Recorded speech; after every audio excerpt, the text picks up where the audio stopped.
Hey guys, how's it going? It's Baggins here, and today I want to share with you guys a really cool build that I have been using to level up for the past, well, 48 levels basically. I've been using Hatchet Lifestaff pretty much from the start. Every now and again I'll whip out the Ice Gauntlet for dungeons and stuff, but I think if you are leveling up solo, like myself, and you would like to go a little bit fast, and you would like to do something a little bit different, because let's face it, pretty much everybody's using the musket, the rapier, the warhammer, but nobody's using the Lifestaff, and honestly, I think this weapon's really cool. It's got a lot of potential, and you can pull off some really cool stuff with it. So I'll show you guys what my leveling build is here. This is a solo leveling PvE build, so if you want to do some PvP and stuff, let me know in the comments down below, and I'll share with you guys my PvP stuff. Also, if you want the answer right now, come on into the stream. I'm happy to discuss all types of different builds with you guys. If you've got anything that you want to bounce off me, if you're looking for any recommendations in a particular avenue, once again, link to the stream in the description down below. It'd be great to see you guys there. We are live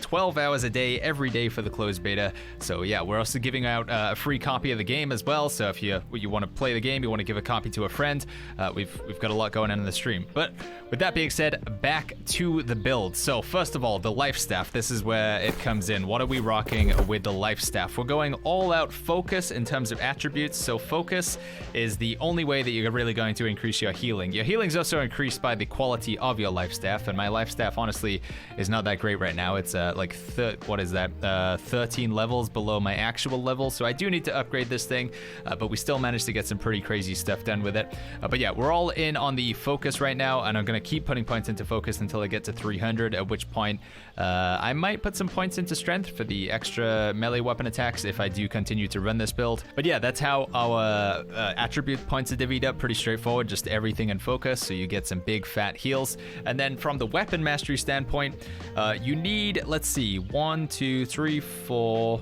5, 6 points into the Lifestaff to really make this work, but obviously more is going to be better. And the main way that this build works is we start off with Absolved, just because we need to get down to Sacred Ground, and we're going to fully max out Sacred Ground. The real like sort of pierce to resistance of this build comes at the last buff of Sacred Ground here, where you receive 50% more healing from all different types of healing, including your beacon and including the healing that we're going to be getting from the hatchet as well. So you don't need these buffs on the beacon. They are pretty handy, especially the one that makes it last 5 seconds longer, but you don't have to get this if you don't have the levels. You just need beacon to start with. So that is what things are looking like on the Lifestaff side of things.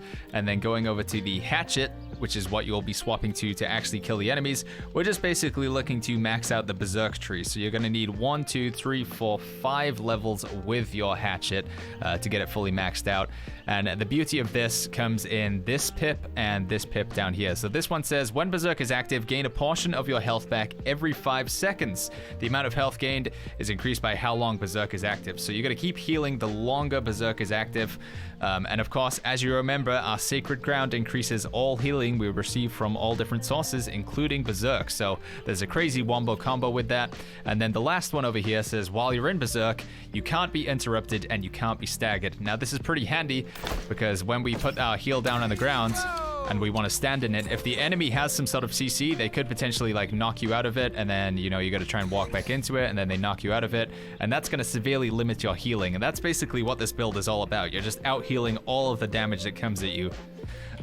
If you do have a few extra points to spend, especially with the hatchet, I would recommend maybe picking up some of the abilities. So I've got Raging Torrent here. I've also got Fortifying Strikes. So if you land 3 attacks, you get 15% damage absorption. That's going to be pretty good, make you just a little bit tankier. There's also this one here. When you land 3 attacks, you get 30% increased damage as well. And then finally, if we really want to min-max the build, I recommend putting an Amber Gem into your hatchet. If you guys don't know what the gems are, because I do find a few people don't understand the gem system yet, you can make these at the stone cutting bench. So if you're at the, this isn't a stone cutting bench, hold on. She baited me that. Here is the stone cutting bench.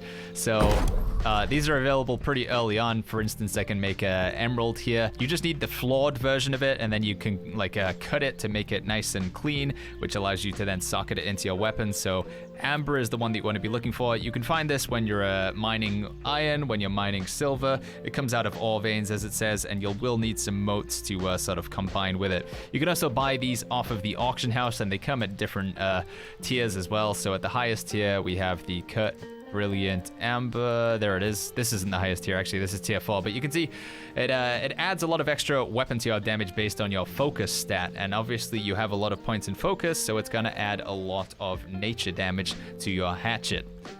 If you really want to min-max, you want to look for a hatchet that has the chain lightning effect on it. This one has a backstab damage, which is going to be pretty useless for me. But there is like a chain lightning. It says fire or lightning or void like bounces between the enemy. It's pretty strong when you get one of those. Let's see if we can... Do we get one here? Nope. I mean, that was going to be like a 1 in 1,000. But yeah, hatchet with focus gem, ideally with the stats. Armor-wise, I am choosing to keep a light equip load, so I'm just staying under the light equip load. So I've got heavy boots, actually, but then I have light leg wear, light medium gloves, light chest wear, and light headwear. So medium, heavy, and then the rest is light. You can do some combination of this in any order. You ideally want to run like a heavy or a medium piece, because then you can gain a little bit of extra armor while still staying getting the light equip bonus, which is 20% extra damage, and you get that cool dodge roll. I think for the purpose of playing solo, you basically just want to kill the enemies as fast as possible. There's no real reason to sort of drag the combat out. And I know you could say, well, why are you playing heal staff then? But I'll show you. You can actually go really fast with the heal staff. So if you have a quest to kill like 15 skeletons or kill 10 lost ghouls or something, what you can do is just gather them all up at the same time and then burn them all down at the same time. And if you don't believe me, let's go ahead over here, find some enemies, and I can show you just exactly how much we can take in one go. Okay, so here we go. We're gonna go and gather up a bunch of these lost here. Now, I do have a bit of a level advantage on these guys, so it's not exactly like a fair comparison, but trust me, even at the same level as me, I can like take quite a beating here. So I'm gonna go ahead and set my beacon up over there, because that's where I'm gonna pull to. Put the sacred ground on there. We're gonna dodge roll into it, pop the berserk, and then we're just gonna go for it.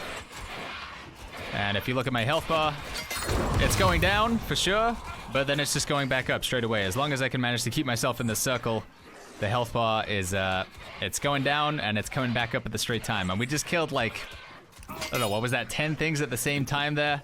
So you can imagine that in any instance where you have to go in and like clear out a bunch of enemies in one go, it's just gonna save you time rather than doing it like individually, pull one and then kill it, and then pull one and then kill it.